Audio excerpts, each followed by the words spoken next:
Welcome back to Digits here at WSJ Live. Well, BlackBerry maker RIM is set to unveil the BlackBerry 10 tomorrow, and we'll have coverage of that. And in advance of that, we have some questions and some thoughts for you, like what apps should you want on your BlackBerry 10? Will Connors is here in the studio. He's normally in Toronto, but he's here now. Thank you very much for being here, sir. Good to be here. So what you expect on any phone, you expect a Facebook and a Twitter and a Foursquare app, and that's normal. And there are some other things that we expect on there. And you've got a lot here, but we're going to concentrate on a few. Okay, well, those four you just mentioned, we should say RIM will be offering on the BlackBerry 10 phones tomorrow, the key social networks. Yeah. But I think what a lot of users are also going to be wanting to see is whether or not the BlackBerry 10 phones have things like Skype, Spotify, Google Maps, Instagram.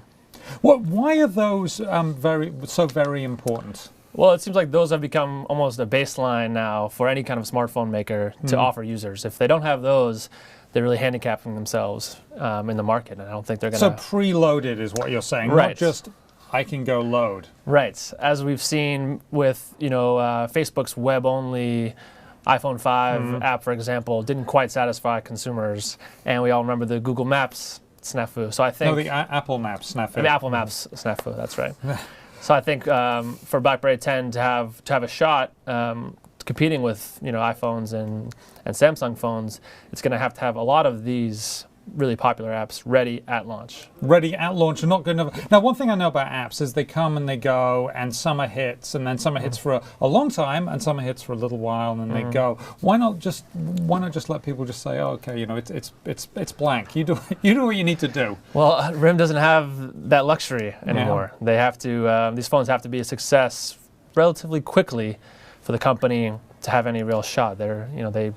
These phones have taken almost 18 months for the company to introduce any kind of new phone, so they can't wait around. People have been waiting for this a long time. Now, one of the things that we know about, this is an iPhone. People talk about the ecosystem of apps, gazillions of apps, and BlackBerry apps not so much with that ecosystem. Right. Is that going to just be a handicap that RIM can't overcome?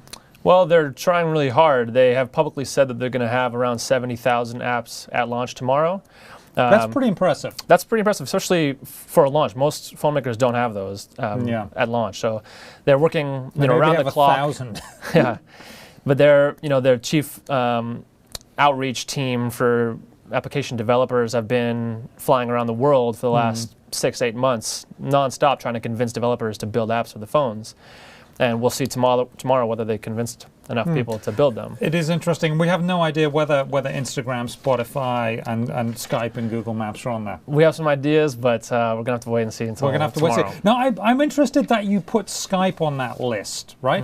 Because it is a phone after all, and Skype is just another way of phoning. I'm just, Right, but people have different phones, especially with family around the world, and they're not always on your same plan or same platform, so you kind of have to have that now just because of its popularity, even though it is a Microsoft entity. Shock horror. Thank you very much. Always a pleasure. Will Connors.